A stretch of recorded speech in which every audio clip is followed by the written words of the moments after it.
नमस्कार स्टूडेंट्स। तो कैसे हो आप सभी? आई होप कि आप सभी बढ़िया होंगे। तो स्टूडेंट्स, आज हम सीखेंगे गोलीय अवतल पृष्ठ पर अपवर्तन का सूत्र निकालना। बोर्ड एग्जाम की दृष्टि से यह काफ़ी महत्वपूर्ण होता है।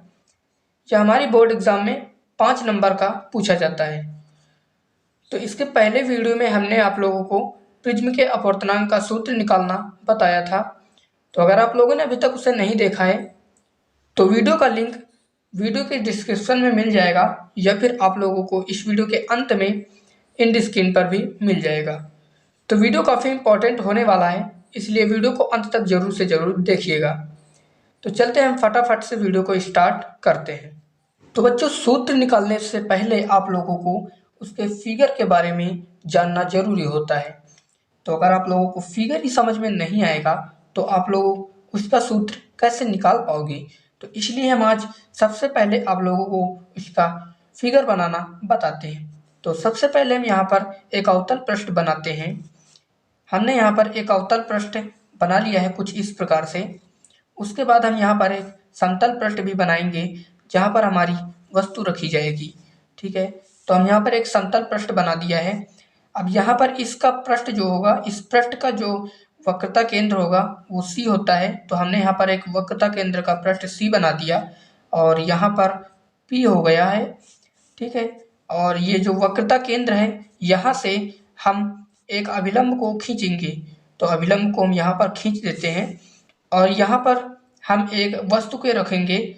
तो हमने माना कि यहाँ पर हमारी एक वस्तु है जिसे हमने O मान लिया, ऑब्जेक्ट। तो यहाँ से वस्तु की किरणें जो चलेंगी तो वो कुछ इस प्रकार से जाएंगी, वो इस प्रकार से जाएंगी। और आप लोग जानते होंगे अपवर्तन के पश्चात अभिलंब की ओर झुक जाती है, तो यहाँ से हल्का सा झुक जाएंगी, ये इधर की ओर हल्का सा झुकेंगी। और यहाँ पर हम एक लंब भी डाल देंगे, तो लंब कुछ इस प्रकार से पड़ जाएगा हमारा। और यहाँ पर हम जो ये हमारी ये जो किरण मुड़ी हुई थी, इसे जब हम पीछे की ओर बढ़ाएंगे तो ये कुछ डॉट डॉट के प्रकार से बढ़ाएंगे इधर, ये सीधा इस प्रकार से आ जाएगी, जो कि हमारा प्रतिबिंब हो जाएगा इस ऑब्जेक्ट वस्तु का।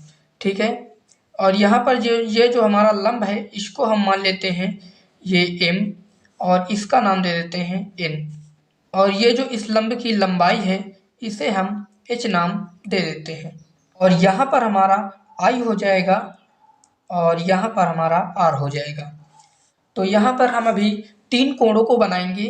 तो यहाँ पर हम एक कोण बनाएंगे यहाँ पर जिसका नाम होगा अल्फा, और इसका नाम हो जाएगा बीटा, इसका नाम हो जाएगा गामा।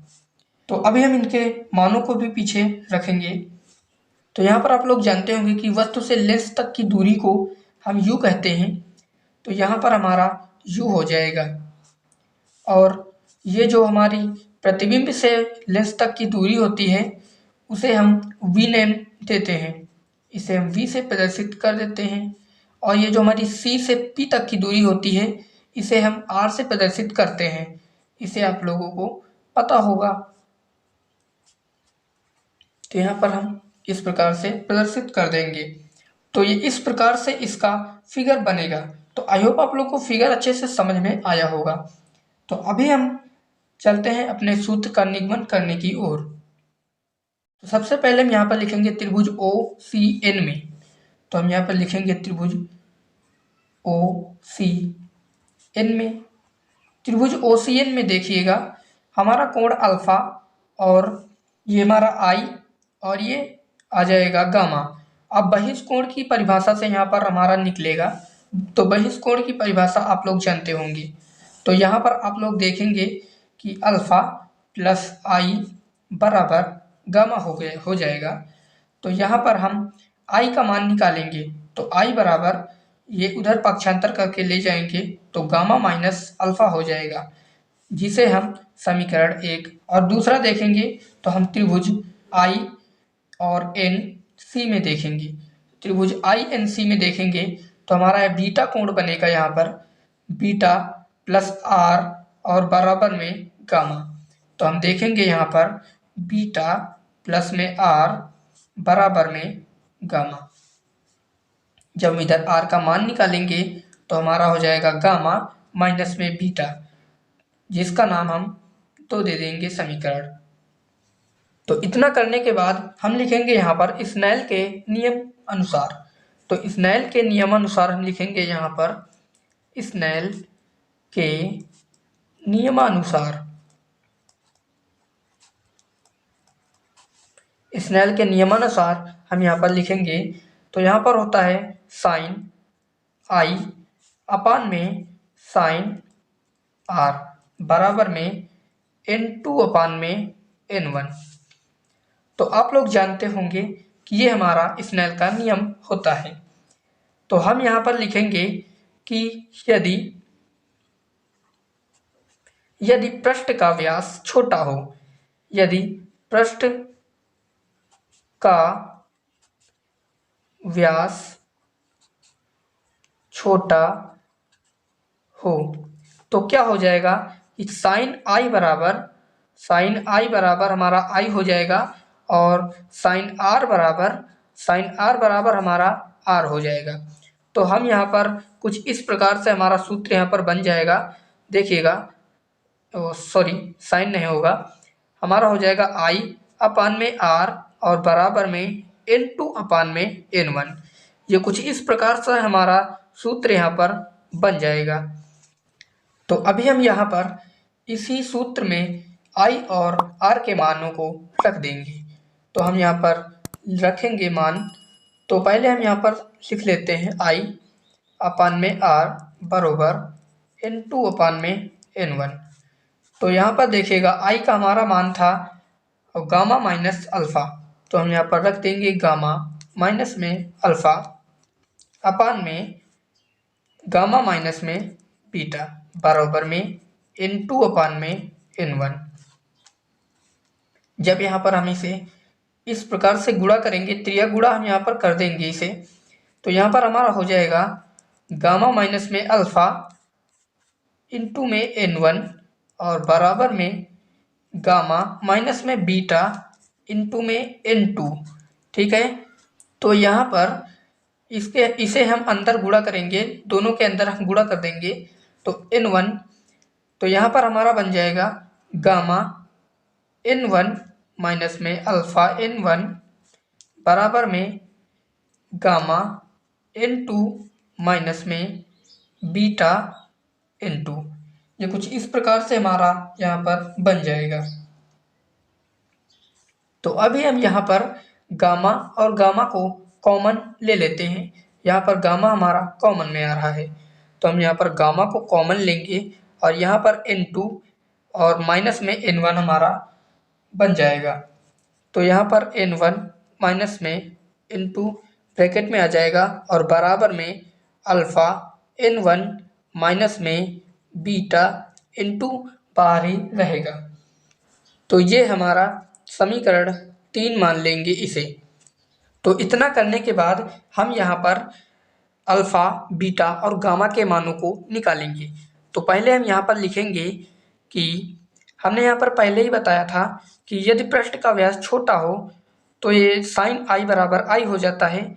तो हम फिर से यहाँ पर लिखेंगे कि पृष्ठ का व्यास छोटा है, पृष्ठ का व्यास छोटा है,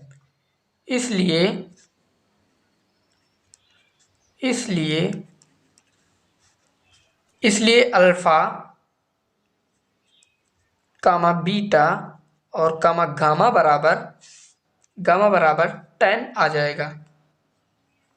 ठीक है, मतलब कि अगर पृष्ठ का व्यास छोटा होगा तो अल्फ़ा बीटा के मान भी छोटे होंगे, इसलिए हम यहाँ पर अल्फ़ा और बीटा और गामा के स्थान पर 10 लिख सकते हैं।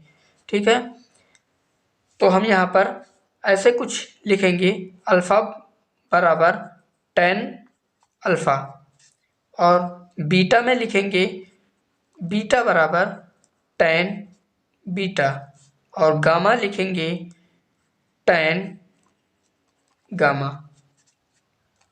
अभी हम इनके मानों को निकालेंगे। तो इनके मानों को निकालने के लिए हमें फिर से फिगर की ओर जाना होगा।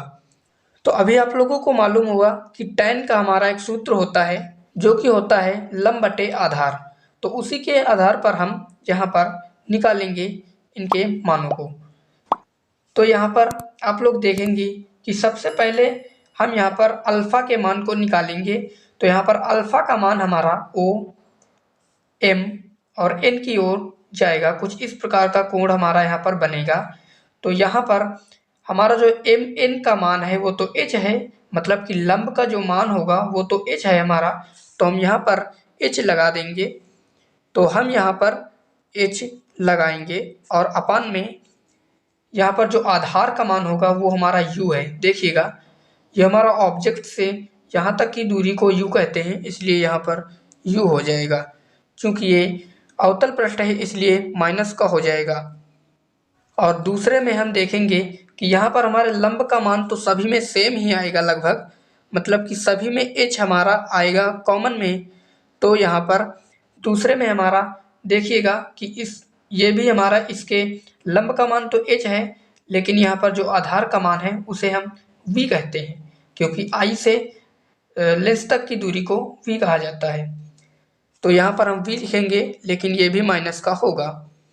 और जो यहाँ पर होगा इसका भी मान हमारा h होगा, और ये यहाँ से c से p तक की दूरी को r कहेंगे। तो हम यहाँ पर c से p तक की दूरी को r कहेंगे, तो r भी हमारा माइनस का हो जाएगा। तो इसके बाद हम यहाँ पर लिखेंगे कि अल्फ़ा बीटा और गामा के मानों को अल्फ़ा बीटा और गामा के मान समीकरण 3 में रखने पर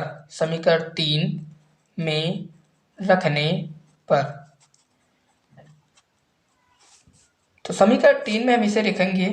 तो पहले हम समीकरण 3 यहाँ पर लिखेंगे।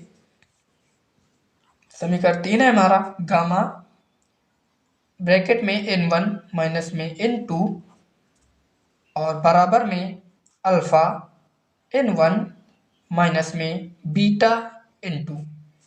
ये हमारा समीकरण 3 है। तो यहाँ पर हम जब इसके मानों को रखेंगे तो हमारे इसके मान हैं, तो गामा का मान हमारा आया था माइनस में h अपान में r, और यहाँ पर n1 माइनस में n2 बराबर में अल्फ़ा का मान आया था h माइनस का h अपान u, और n1 माइनस में बीटा का मान था माइनस का h अपान में v, और n2। तो इसके बाद हम यहाँ पर h दोनों तरफ से कॉमन लेंगे तो दोनों तरफ से कट जाएंगे। तो देखिएगा जब यहाँ पर h को कॉमन लेंगे तो यहाँ पर हमारा h और माइनस के अंदर ये n1 माइनस में n2 और अपान में r ऐसा आ जाएगा, और बराबर में यहाँ से भी हम h को कॉमन ले लेंगे। तो यहाँ पर माइनस n1 अपान में u, और फिर से माइनस माइनस यहाँ पर देखिएगा हमारा प्लस हो जाएगा।